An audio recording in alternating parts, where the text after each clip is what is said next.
Judah, what's up, man? Happy Fabulous Friday. Fabulous Friday, absolutely. It's a rainy, yucky Friday here where I am. I don't know what you're seeing outside, but it's a good day to stay inside to be sure.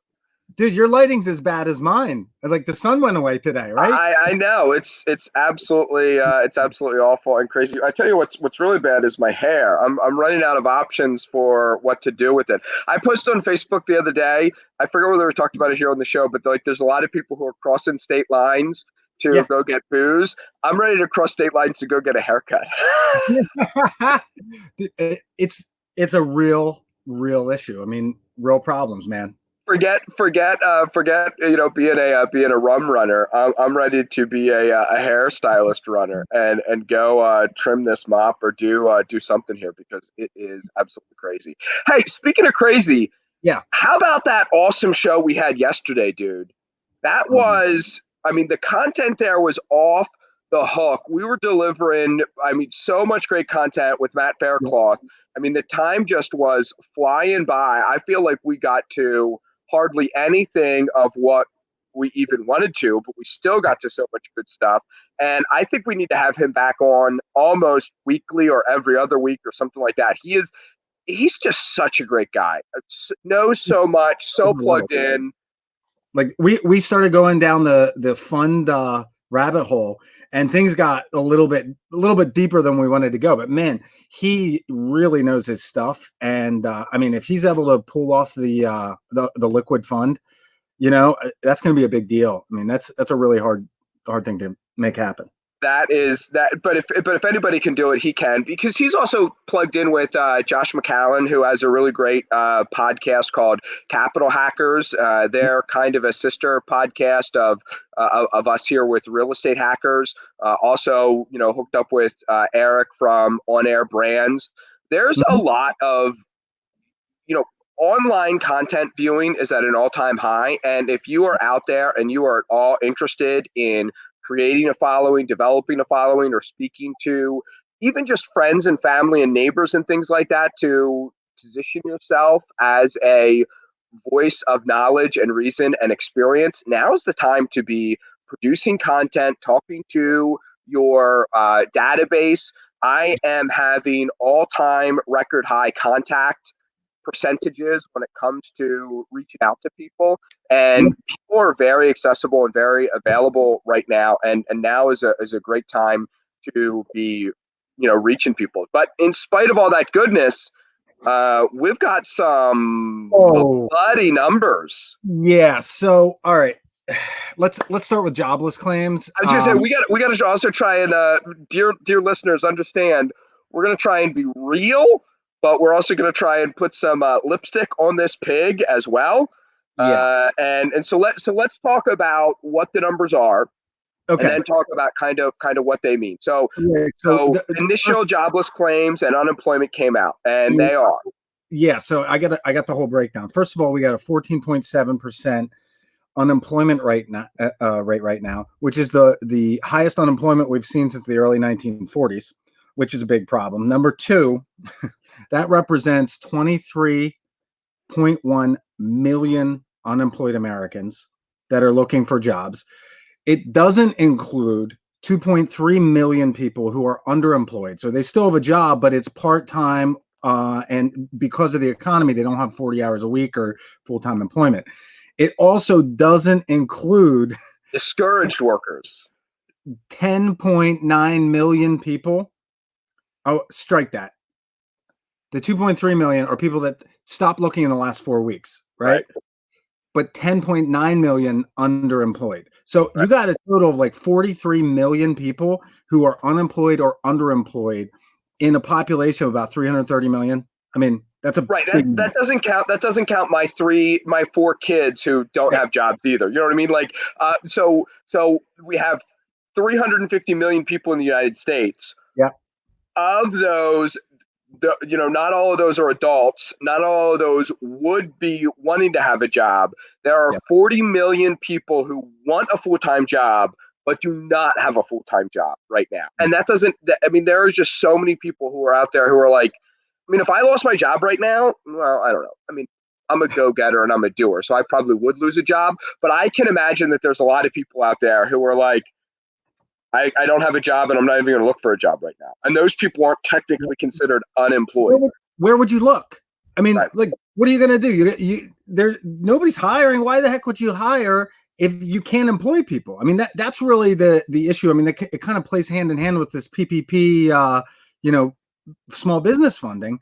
Is like now as new ramifications and like, oh, maybe this isn't a grant, maybe it's a loan. A lot of these small business owners that took these loans, they're looking around and saying, okay, so I've got to pay these people not to work.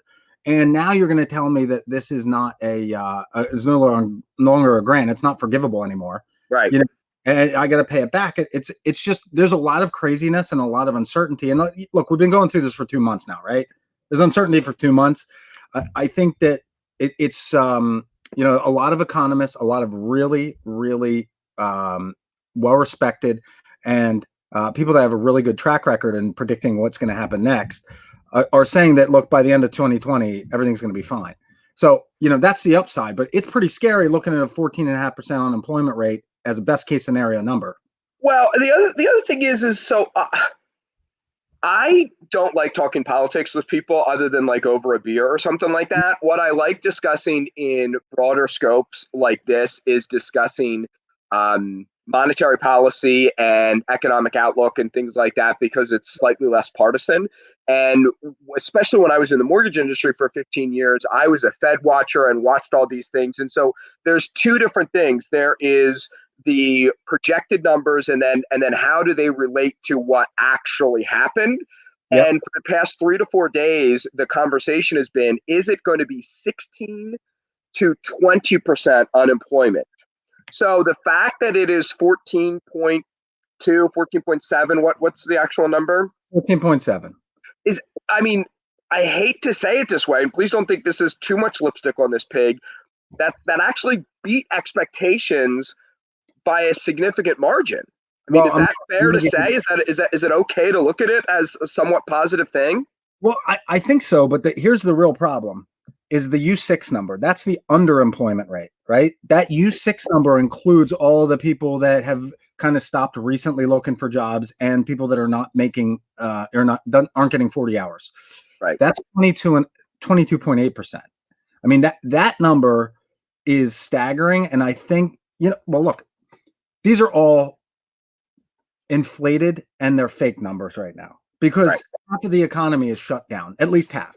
Not fake news, fake numbers, but yeah, they're artificially high because of what's going on. I really listen.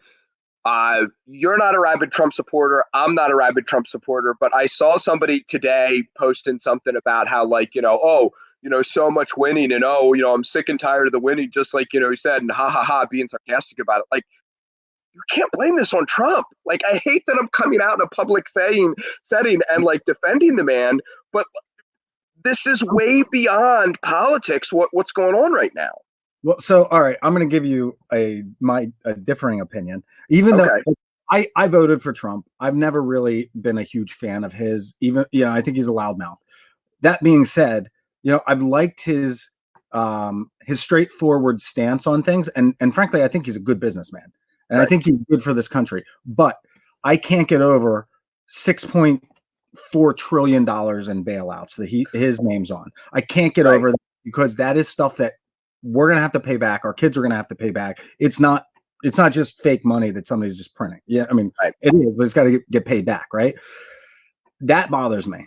And at the same time, we've got, this kind of segues right into our next topic is all of these, this noise coming from from Harrisburg yesterday with, we've got a shutdown in southeastern Pennsylvania until June 4th now, right? Economy shut down. I didn't look at the numbers, but I would venture to guess that southeastern PA, including Philadelphia and surrounding areas, is probably the economic, accounts for a large percentage of the economic activity in the state. A lot of jobs, a lot of income, a lot of revenue. I mean, that's a problem. And you look at the states that are shut down; they're run by Democratic governors, not exclusively. Like this isn't an us versus them thing, because frankly, I'm pissed at everybody. Right.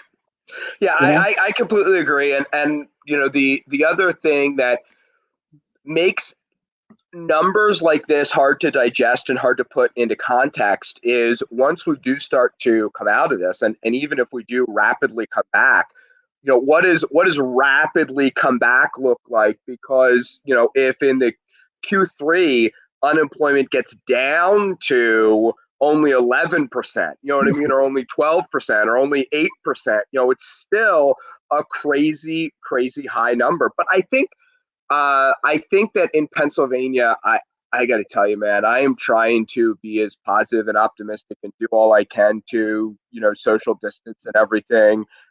I am gonna.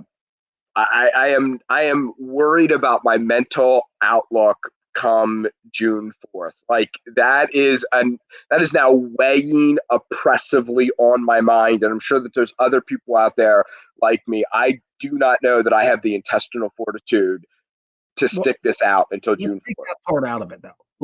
Let's get the whole undercurrent, because that's something I want to talk about today, is kind of the undercurrent that we've seen, and now not so much the undercurrent. But aside Yeah, from the that, undercurrent is becoming the loud and vocal current. exactly, it's a rushing river, right? But before we get there, let's pretend that everything, that there's no undercurrent, right? Let's say we just look at what happens to the jobs. Okay. Now, in a perfect world, everything shuts down. We live in a vacuum. There's no ripple effect. And when everything opens back up, all the employers just go back to business. Everybody goes back to their job and all that kind of stuff. But that's not what happens. If it was a closure for 2 weeks, we could probably weather that storm pretty easily. But the longer this goes on, the longer employers are dying. I mean, businesses are really going out of business, and the jobs will not come back. John Bomberger had a good question. Any word on the yellow phase counties? I haven't seen anything with that. I think there's going to be an announcement today from Governor Wolf on some changes on what's going to be opening up. But that's another question. It's like we had these red and yellow counties announced on Monday, but there hasn't been a heck of a lot of change between red and yellow at this point, right? No, there hasn't been. They're very similar to one another. I just saw on Facebook today. This isn't just businesses that are hurting. The Lancaster Conservancy of Music is permanently, forever closing on May 31st, Yeah. and that's pretty big and pretty tragic. My skydiving club. I'm a skydiver. I try not to talk about it too much. Skydivers are famous for talking way too much about skydiving. But there's conversation that a lot of skydiving clubs aren't going to be opening up, and other organizations like that, until we actually get to green. Yeah. I mean, there's a lot of, besides just businesses. And when do churches open back up? And are I'm worried, because I mean, like, I'm a go to church every Sunday kind of Christian. I'm worried what this is going to mean for the long term effect of permanent church closures. And then we're going to have a bunch of obsolete buildings in our neighborhoods and towns and things like that, from churches and playhouses and commercial space and other things like that. There's the ripple effect that you're talking about is going to be pretty stark and pretty severe. But I think that there's a lot of opportunity there, Josh. We were just talking about this. So here's the thing. Yeah, we're going to get to John's comment there in just a second. I know real estate investors who usually buy from motivated sellers is the holy grail of a real estate investor. Motivated sellers are becoming more so motivated, and people who wouldn't have necessarily been a motivated seller are now definitely becoming motivated sellers, Mhm. because they can't just list their house. Whenever I'm talking to somebody, Josh, if I was sitting down talking to you, I would say, "Hey, Josh, have you considered listing your house?" And here's what list. Like, I almost sell away from. Everyone gets this tip here for free because it's just related to what we're talking about. I always sell away from somebody taking my lowball offer, because I want to create a referral for a realtor that then will hopefully, show me some love in some other ways. And also, if somebody can and will list their house, then they're not really your ideal client. You want people who need your services, not Sure. people who just kind of sort of want your services or who you can sell into your services. So So, there are a lot of people who need to sell their house and are going to be selling them to real estate investors because they don't need the MLS to function. well, I have a little bit more information on that. So I Cool. spoke to an agent yesterday who was telling me that, there's some rumblings that perhaps even today there's going to be an announcement where there's going to be some exemptions within the real estate industry for agents or buyers who have people that are like caught in the midst of a transition where maybe they sold their house, they moved out, and they were in the midst of a home search, but now they're kind of in limbo.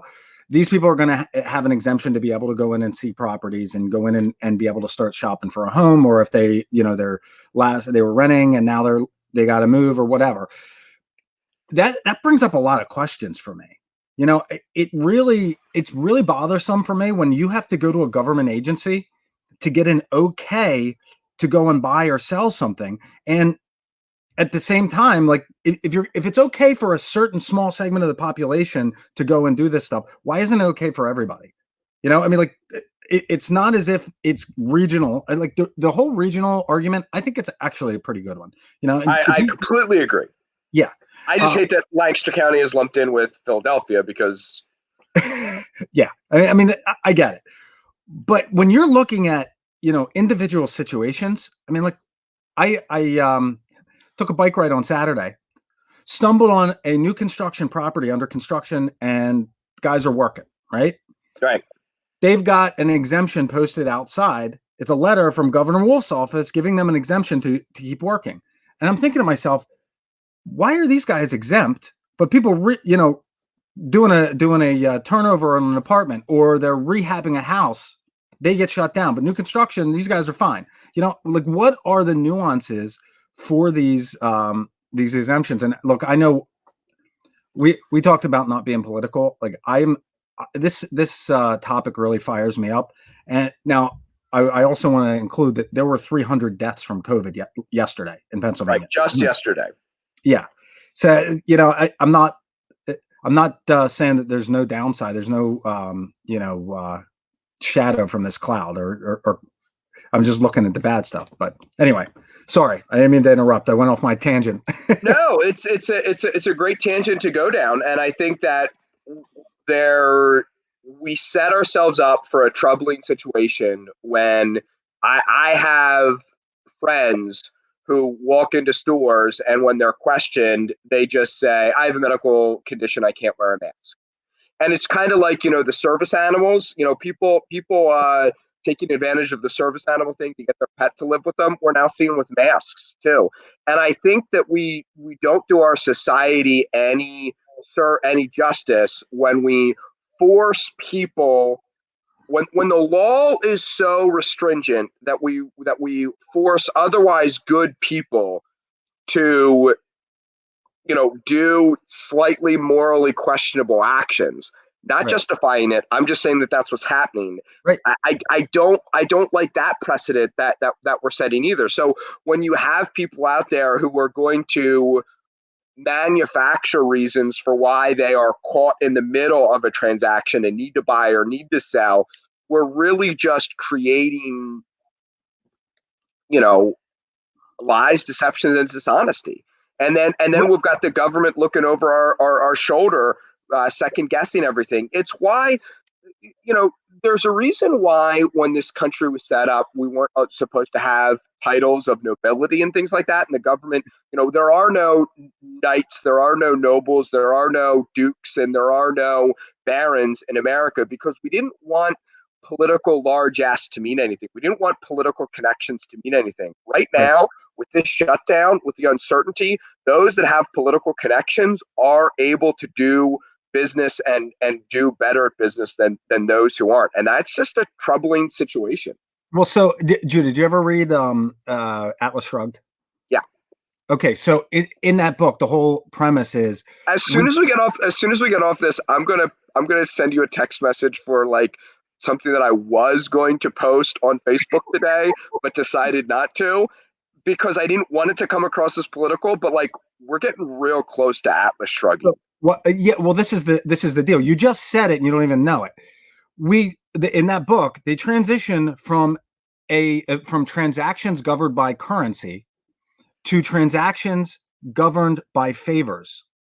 And so, and like, we're getting into that really gray area where if you know the right person and you grease the right pocket, all of a sudden you've got an exemption, your business is back up and rolling, as opposed to, a situation where, like, look, the strongest and the fittest are going to survive. Let's get the businesses out and create a ton of value for the people around there. I mean, and actually, look, I wanted to bring this up. I know we could talk about this for like 2 hours, I think, but one thing here, I read this on Morning Brew, right?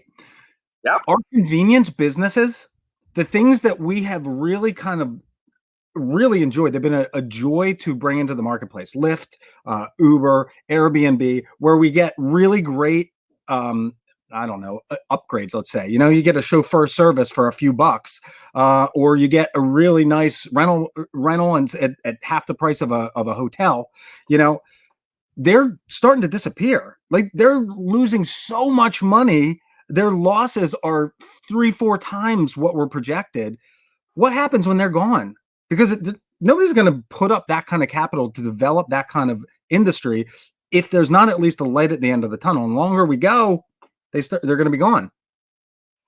Yeah, and Bomberger brings up a great point here. He says, he's skeptical of those COVID death numbers. I saw that letter from the government too, and the vast majority of those people have multiple morbidities. I've wanted to do some research into whether that letter is accurate or not, and that's true. I mean, the problem is we don't know how accurate a lot of these numbers are, and there's people who say that they're not accurate, and then there's people who say, how dare you doubt the science and everything like that. I'm not even getting into that. I'm just saying the result is we can't do foreclosures or evictions until July. It doesn't matter whether it's built on honest data or not. The outcome is, Joe. Here's the other thing. So at Slate House Group, we are a highly data-driven company. I haven't mentioned it here, so let me just use this 30 seconds for my shameless plug. Slate House Group, we manage about 4,000 units across 4 states. We are rocking and rolling. We're looking to hire 10 people right now, and we are doing some amazing things for our partners. I feel incredibly blessed to have the position that I do at Slate House Group and all the great things that we're doing. But so here's what's so interesting. People come to me with problems, right? Like, Josh, if you had 5 or 10 rental units, you would hire Slate House Group because it wasn't going good, because you and your wife were struggling to manage them, or because your current property manager was struggling to manage them. So I inherit a lot of vacancies and bad tenants, right? I have 50% of the vacancies that I did in February. So I'm still only down 1% on rent. So my message there is, as bad as not being able to evict people is, it's creating a super shortage in available rental units. And if you have an available rental unit, get it on the market. Call me and I'll get it on the market for you, or just get it out there on the market yourself. But right now, vacancies are filling pretty quickly because there's not a whole lot of new vacancies coming on. And so, we're, like I said, we have half the vacancies we once did. Well, it makes me wonder if people are not just being a lot more selective of the tenants that they're putting into properties. And I mean, I didn't assume that you've got to be, right? You just have to be. You're going to, if you might have accepted a 650 credit score, maybe that credit score is now 700. Or if it was, 580 with good income, now maybe it's 650 with good income. And, I want to see your bank records for the last 6 months, But that's part of it. Let's take a look at some of the stuff that is happening throughout the nation. I don't know if you've seen this. You and I talked about this, Judah, but out there in Facebook land, there was a salon owner in Dallas, Texas, named Shelly Luther. She had enough. She reopened her salon, and the police showed up. She said, "I don't care. I'm staying open." they sent her a cease and desist letter, and she ignored it. And so she was dragged into court, and she was sentenced to 7 days in prison and a $7,000 fine. Well, if you want to get a litmus test on where the country is, her case is a perfect example. Within a very short period of time, people donated $500,000 overnight, right? It was basically like within 24 hours. Yeah, it was something ridiculous. They donated $500,000 for her defense. The governor came out and changed the shutdown rules, and like got her out of jail immediately. So I mean, there's definitely a current in this country where like we want people to be safe. Nobody wants to get sick, and I don't know if you know anybody that's gotten this virus. I know a couple people, and they've said it is awful. It's like 3 weeks of hell.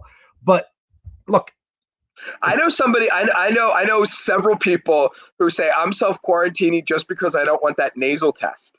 Yeah, I know somebody who specifically described the nasal swab as not the most fun thing ever. you're I mean, right. have you seen the pictures of like? I mean,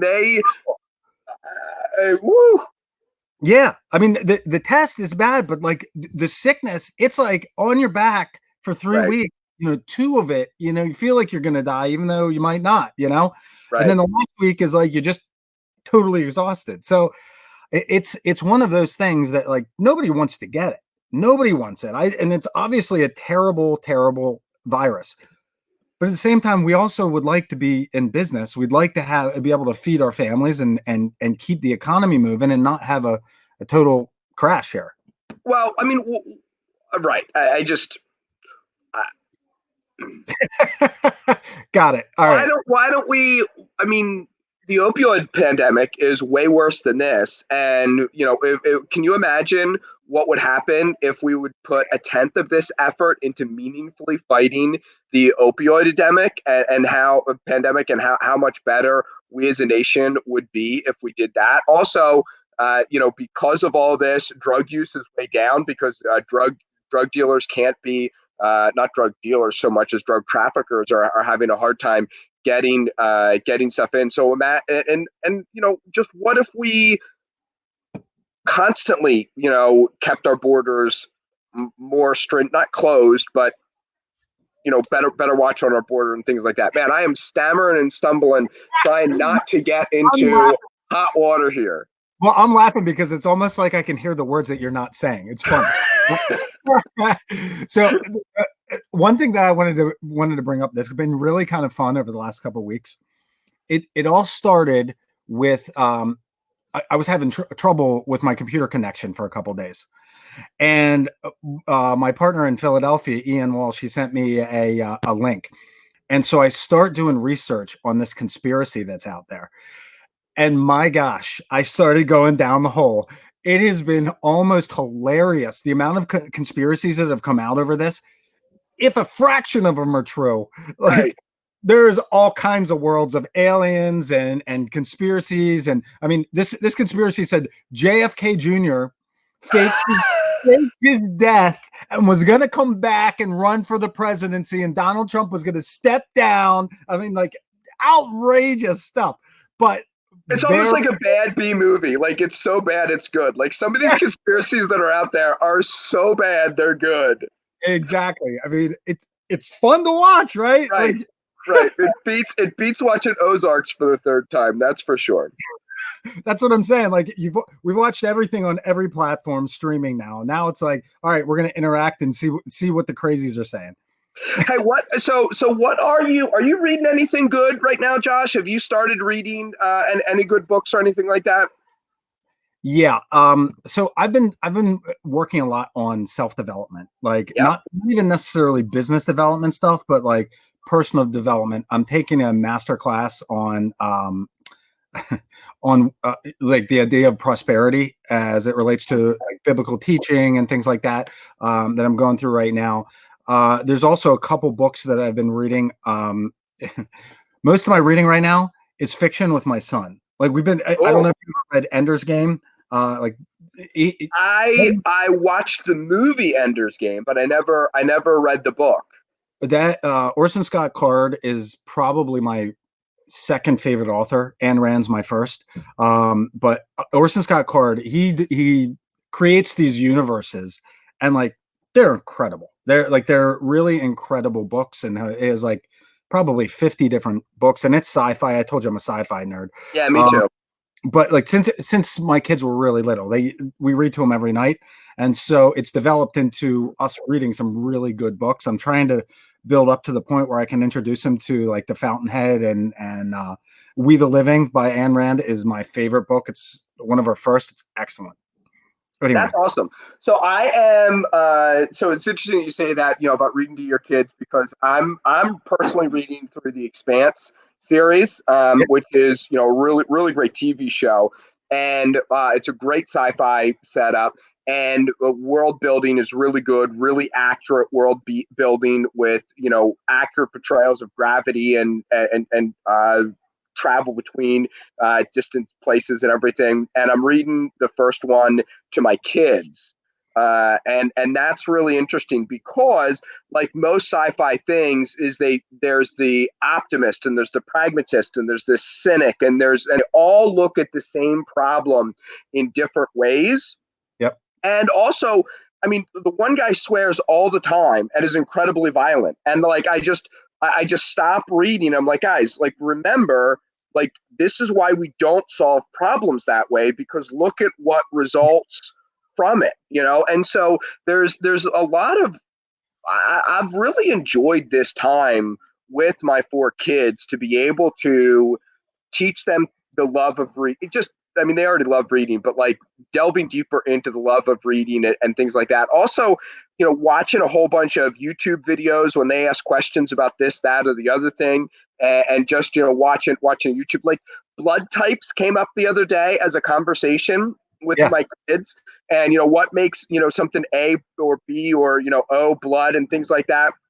And so we just watched YouTube videos on it, and I kind of understood it, but I learned things at a whole other, at a whole deeper level. So, I mean, I think that we keep on saying it on the show, there's a lot of good that's coming out of this too.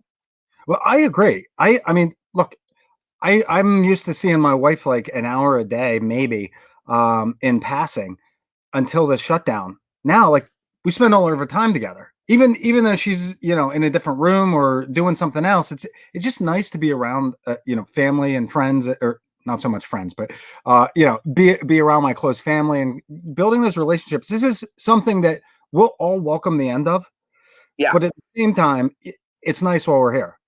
Yep. Josh, so I think that this has been a great show. I want to give you an opportunity to do a shameless Hard Money Bankers plug here in just a second. But on Fridays, guys, what we try to do is take a break from content creation and content development and take a little bit of a deeper dive into the news, a little bit of a lighter show when it comes to that.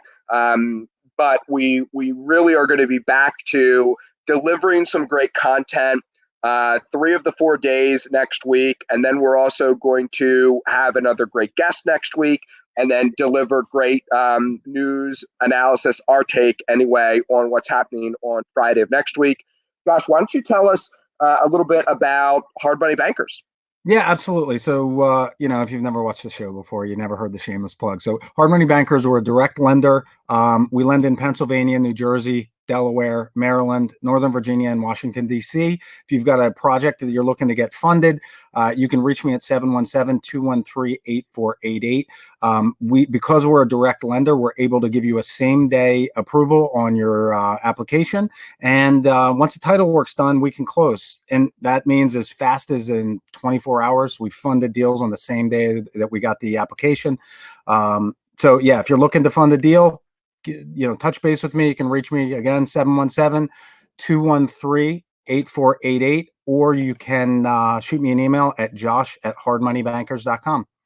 So Monday, guys, one of the things that we're going to be talking about, a buddy of mine just posted something about, I delivered to him some content individually on what should go in your credibility kit, Yep. what you need to put in there, and that's whether you're borrowing hard money or private money or looking to build credibility with motivated sellers. And so on Monday, we're going to be talking about what goes into that credibility kit, and we are going to be making that as an available resource to everybody, just like we made available to everybody the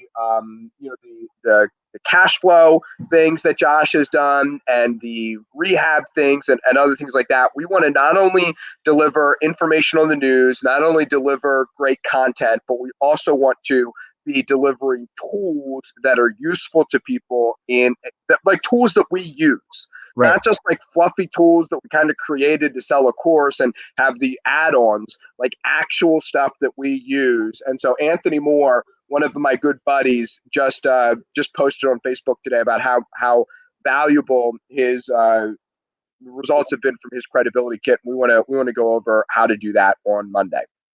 Awesome, Judah. Awesome. Have a great weekend. We'll see everybody out in Facebook land a little bit later. And yeah, have a great weekend. Enjoy the rain and happy Mother's Day. Happy Mother's Day, everybody. All right. See ya. See ya.